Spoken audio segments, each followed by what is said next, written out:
Welcome to the Hypnotorious Podcast with hypnotists Barron and John Wylie. Today we'll discuss the usefulness of dissociation and talk about complex deepeners for hypnosis. All right, we have started. This is the Hypnotorious Podcast, the podcast of two hypnotists talking. Barron here, and as usual, John Wylie. We're both professional hypnotists with each over a decade of experience. First of all, John, how you been doing? This podcast has been pretty fun. What have you been up to lately? Yeah, this is fun, and I'm looking forward to doing more of them. I've got a lot of exciting things going on. I'm looking forward to talking with you about more hypnosis stuff today. Good. Well, one of the topics I thought would be a good thing to talk about, and I'll explain why, is the topic of dissociation. Now, keeping in mind that this whole discussion and our whole listenership is anywhere from someone who's who's generically interested in hypnosis to someone who's truly skilled in it, I think dissociation is a pretty cool concept because we can explain it and talk about how we use it. And for me, I mean, dissociation essentially means not being fully connected to something. And it is a very common state of mind. Those people listening right now are probably not fully aware of how their right foot feels, and they're therefore, up until I mentioned it, dissociated from that. But there are also degrees of dissociation, and at a very extreme end of that is what happens in hypnosis, and I sort of want to talk about why that's useful. Another author, Chase Hughes, he thought there should be a scale of dissociation. He invented it himself, and I'm going just from memory here, but the very low end of the scale of dissociation is when you're just lost in a memory or not in the present moment. Going up the scale is basically losing track of time. In other words, thinking of something and then forgetting what you were doing.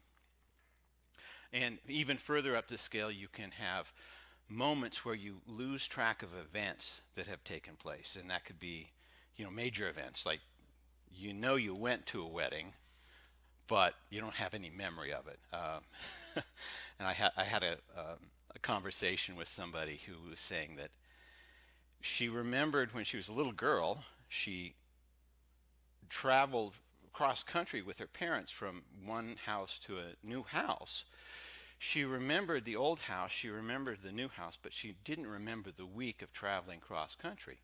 And so in hypnosis, what had happened is she remembers waking up at least a couple times in a hotel room and watching her parents have sex, and so she blocked the whole thing out of her mind. Oh, Now that's a good example of dissociation. right. And the extreme end of that is the whole idea of lost time, where you can remember a date and another date, but no time in between. And with that, in hypnosis, one of the incredible uses of dissociation is, keep in mind, people come to us with problems, and let's just say it's anxiety. And when they sit in the chair and you ask them, how can I help? They say, I don't want to feel anxiety. But they're not telling you what they want to feel. Yeah. So, yeah, and it's like pulling teeth. You know how this is. Well, it's just not anxiety either. I mean, it's just about any problem. It's very frequent and common for people to phrase their issue with what they don't want, and we have to help them flip that and phrase it in positive terms. Yeah, exactly. So, I will sometimes go to I'll say, well, what do you want? And they'll say, not to feel anxiety. And I'll say, oh, I can make you feel depression. I can make you feel loathing for life. How do you like that? And they sort of get the idea. Oh, I want to replace it with something better than not depression or Yeah, anxiety. exactly. When what dissociation does, when they're talking to me and they say I don't want to feel anxiety, um, it's in the present. They're talking in the present tense. They're saying at some level they are feeling it, and so they're associated into that feeling. Right. What Which is dissociation? Yeah, go ahead. which is the opposite of dissociation, Right, right? And right, that's where you're going. exactly. And so what dissociation does is it separates them from that moment where they're feeling it, and allows us to at least create the state that they want, and then practice, rehearse responses in that state that they ask. Um, and this is, for me, let's see, John Oberdorf, I think is the name of the author. He describes something that's called the meta pattern. It's the pattern of all patterns. If you look at the substructure of every NLP process, it does has a basic format. Even if it's anchoring, if it's a swish pattern, essentially what it does, you associate into the negative state, which means you feel the negative state, and then you dissociate from it, so you're separated from it. Then you associate into the positive state, and then you bring that positive state into the place where you would normally feel the situation, for example, where you would normally feel uh, the negative state. And if you dissect every NLP process, it essentially does that. What hypnosis does, excuse me, to varying degrees, is really interesting. I mean, you, as you probably know, you don't have to be deeply into hypnosis to get a positive result. No. Um, Basically, what you're doing is mentally just separating them enough from the negative emotional state or the habit so they can actually see themselves living in a positive state without that habit. But what's interesting, and this is one of the reasons I think hypnosis is so fascinating and this topic is so interesting, is the huge extreme of this in hypnosis is you can create an an alternate personality. Now, you shouldn't be afraid of this, even though it sounds like Manchurian candidate stuff. Uh, Sounds but as you put it, yes, yes, and that is true. You can do that. You create a personality that has its own purpose and goals and objectives. And if you really want to train someone, and it takes a lot of time and a lot of training, you can sort of create a partition between the host personality and this alternate personality. So I have no doubt that there are some really skilled government agencies that probably do that with some of their operatives. But for a hypnotist and someone like me, what how I've used that is is create an alternate personality, but I don't I I bring them together. So I'll have the person imagine a character who has all of the qualities they want and admire, and to watch that character perform all the actions of their day demonstrating these qualities. And this person I now refer to as the helper.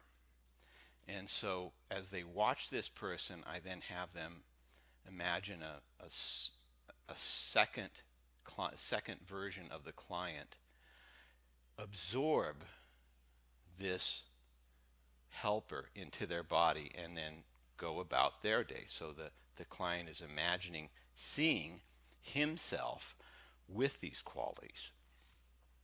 And then lastly, I have the client go into the first person perspective. So the client now walks into this uh, version of themselves and looks through their eyes. They're now associated into this helper personality. hmm And the thing that is sort of really twisted it, that really did sort of change the personality part of it, is uh, in the hypnosis, I instruct them to to think of their old behaviors and say with really strong feeling, I'm not that person anymore. And they actually whisper it or say it, and I have them affirm that they're feeling really good saying that and that it feels true. And the whole end result of it is they don't feel like that person anymore when they come out of it. So in the through that dissociation, seeing that other personality, seeing that helper personality, and then bring it in to their body, to their mind and experience, they've changed themselves. They've changed their whole character and personality, and they sincerely feel that way. Um, it's amazing the dramatic shift. And when I'm working with somebody, I usually do that on the third session, and that assumes that everything's gone with progressed well for the Right. previous two. But for those of you who like the idea of creating a Manchurian candidate with a memory wall that's sort of a amnesia wall that keeps them separate. Yeah, you could do it, and I've not done it. It's not worth my time yet. It might be fun if I find a volunteer who wants it, but I haven't really thought of a benefit for them doing that. And Right. it becomes awkward when they report back. Well, I woke up I found myself standing in the supermarket covered in someone else's blood. So, Yeah. Problematic. yeah. Um, and along those lines, now I don't know if you use this phrase. Hy- all hypnosis is self-hypnosis. Is that something you use at all?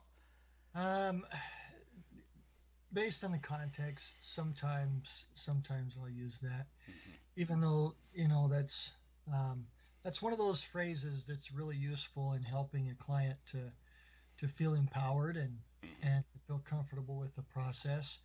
Um, I don't know of the the objective truthfulness of it, but Yeah. yeah, I've used it before. Yeah. I agree with you. It does imply that the client has to participate, that you're not taking over their will. And Right. I know that's true right at the very beginning. I say, do you have to follow my instructions? But for things to get as like super dramatic for my clients as I want them to, there's a point where they have to sort of hand over the reins to me. Yeah. And Right. that's the point where they know something happened, and they may not have any memory of it. Um, and anyway, I was playing with the idea of one of the people I was in a discussion with, who was a hypnotist, who was really trying to do hypnosis on himself, but not dissociate very much because he was concerned what the result of that would be. And but I think that would be an incredible benefit. And I was thinking, how far could one take it? As I think you and I know, it's incredibly difficult to, in self hypnosis, give yourself instructions Right. to wake up and not know who you are or where you're at for 15 minutes. Yeah. I mean, you have so many internal safety features and this deep desire to have a continuity of experience in Right. everything that's Yeah. almost impossible to do. You sort of have to hand it over to somebody Yeah. to make that experience happen. But that said, to dissociate that much, I think it might be possible.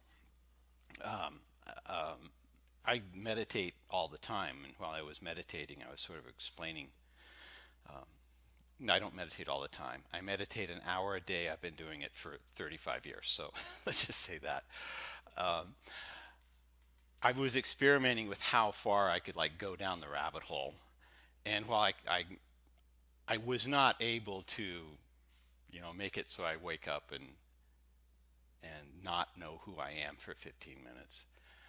I could see that it might be possible, but someone would have to be just super skilled, super practiced at it. And maybe some Tibetan monks can do this, but because that's all they do, they mess with their mind constantly. But it would be really hard for someone to do it. But it would be really useful. You could certainly pass a lie detector test really easily. Uh, no, I have no memory of that whatsoever. It's totally wiped out from my memory. you know. Uh, Yeah. anyway, that was the whole thing I was thinking of, and as far as how we dissociate people in hypnosis, I mean the deepeners typically are the things that dissociate people. And one of the deepeners, the complex deepeners that I use, that I read in a psych magazine that every time you go through a door, you have a tendency to forget what was beyond it. And this has been measured. This is, you have someone go through several doors, and you test their memory of what they remember from the very first time. And through every door they go through, their memory is affected. Mm. So I created just this door that you go through, and when you in your mind, and you want to go through it, it's compelling, and you know that when you go through it, everything just falls away. You feel great. So that's sort of a complex deepener, and it also dissociates the mind. Um, I'll have them imagine as they are in hypnosis. I'll have them feel what it's like, really associate into the feeling of feeling really wonderfully deep in hypnosis, and then step out of their body to see themselves in hypnosis going deeper, and then turn away from it. So I've now separated the mind from the body. Um, and any sort of complex deepener is going to do that because it just intensifies the focus away from the physical body. Do you have a favorite deepener? What are some of the complex deepeners that you like, John? Oh man. Um, well, I like one that Jeff Stevens taught, Mm-hmm. passing through the zero. I like to use that one. Mm-hmm. My own uh, twist on it. I also like the arm drop. Um, Mm-hmm. and I don't know. There's Yeah, there's a lot, and yeah, when you're doing hypnosis uh, with clients, you tend to get into a pattern, right. and that's one thing that I've been working on doing more frequently is just mixing it up and trying new things. Mm-hmm. And I think I really like that idea of working with the door Yeah. because actually I hadn't heard that before, but that makes a lot of sense. I'm Yeah. definitely going to play with that. Yeah. Yeah. I read it in a science review magazine. I thought, hey, this would be pretty cool. Um, the One of the things I do and it that works well. First of all, keep in mind there are hypnotists, and what they like to do is they like to go back to the initial sensitizing event of a trauma and change it. And Oh, then there are people like me, and I think you're in one of these categories too, that doesn't care about what caused it.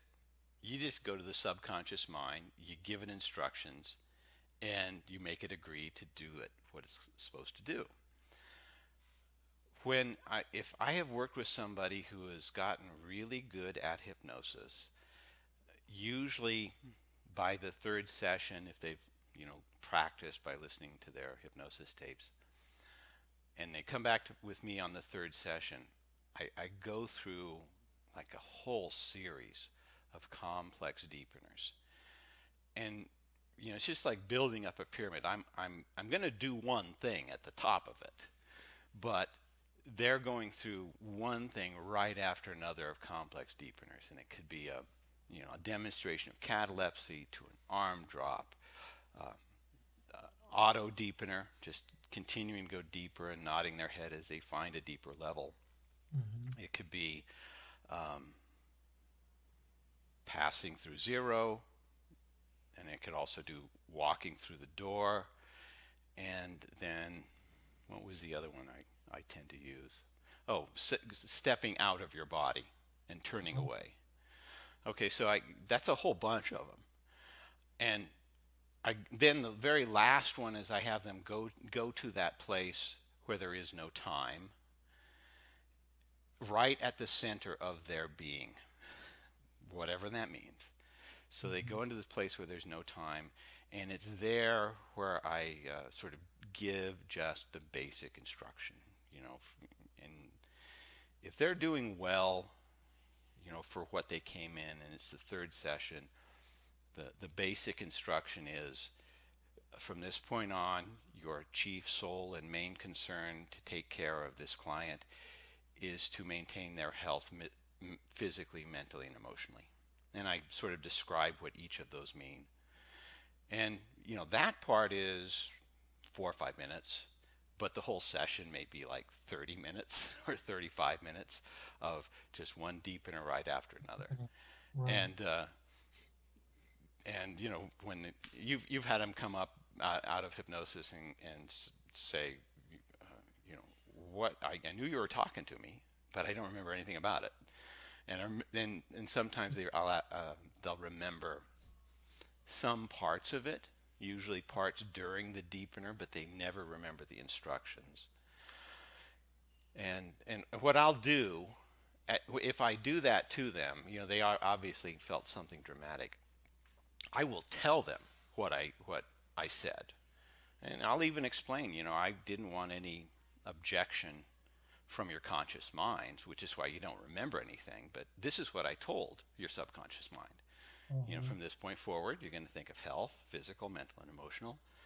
And usually when I say that, they sort of smile and think, yeah, that feels really good. Like something's really clicking. I don't know why. Um, and they get some pretty strange results. But and have you ever done entertainment hypnosis? Not much. I've played with a little bit of street hypnosis Yeah, before, but I haven't ever done any stage yeah, hypnosis shows or anything like that. yeah. That's an entirely different and It is interesting field. Uh, totally different animal. um, and there, you know, the whole idea, you really want to get those people who respond well, and the more you can dissociate them, you can give them all of this strange instructions to hallucinate, to see things and to not see things, and to respond in certain ways. But um, I think, and in fact, I remember Jeff Stevens said that he got the passing through zero. Um, he was inspired to create the passing through zero through a stage hypnotist. And it Oh, was not, it was nowhere built up like the way he has done it. But that's how he found it. So yeah, I've done that too, and I've done a couple of stage shows, but and I managed to get some good laughs and entertain people. But there are hypnotists that are better than me. I definitely understand that. Stage yeah. hypnosis is Well, a if you definite spent skill. more time, yeah, if you spent more time doing it, I'm sure. But Yeah. probably like me, it's just been one of those things that you haven't had a real strong interest in. So Right. maybe in Right. the future. Yeah. Yeah. So what are some of the what you know? I've been yakking here for most of the time. What are some things that you wanted to sort of mention that you can talk about? Well, um, one thing uh, to kind of build on the conversation that the topic that you've already been talking about, for those that are not as experienced with hypnosis, let's talk a little bit about some of the times that we would want to dissociate someone, and some of the times that we would want to make sure that they are associated. Right. Right. I did want to mention this, which is there are times that I haven't been able to hypnotize people because they have been traumatized. And just so you understand what trauma is, um, you've been yelled at or you've been seen something violent, and everything is bringing you right into this one crazy moment. It's really hard to dissociate them from that. I mean, I don't doubt that someone can, but I've always been challenged by it. Um, when so the yeah the I think one of the ways that if someone is having post traumatic stress, um, well, let's what would you feel are the times that you wouldn't want to dissociate somebody? Because NLP is really good at Yeah. that.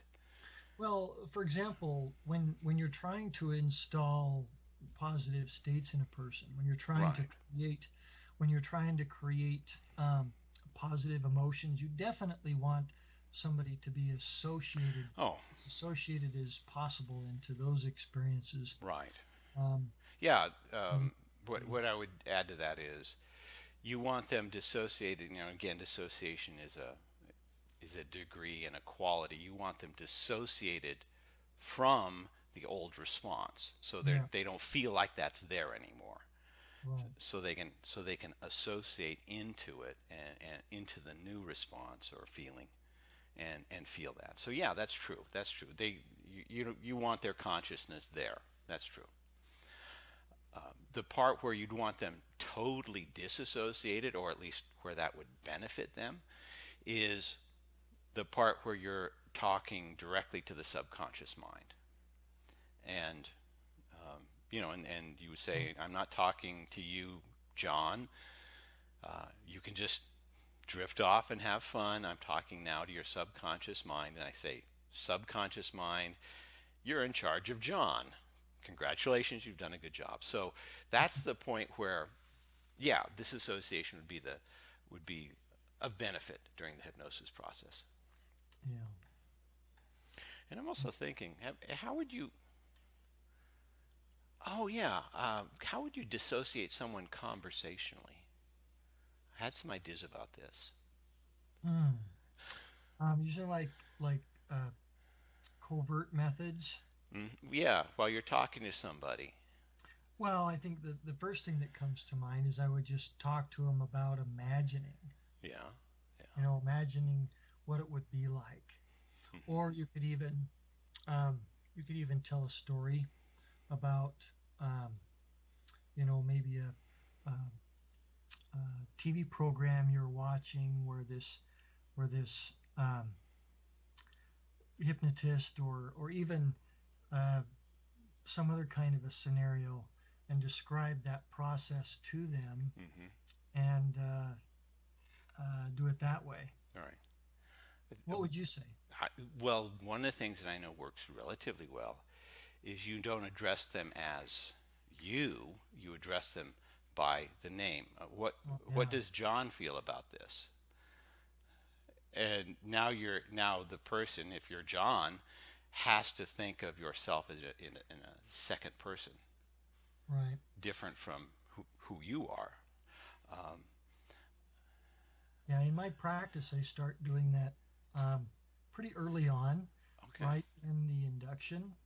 When I talk about, um, uh, I do very frequently. I do a variation of the Elman induction, Hmm.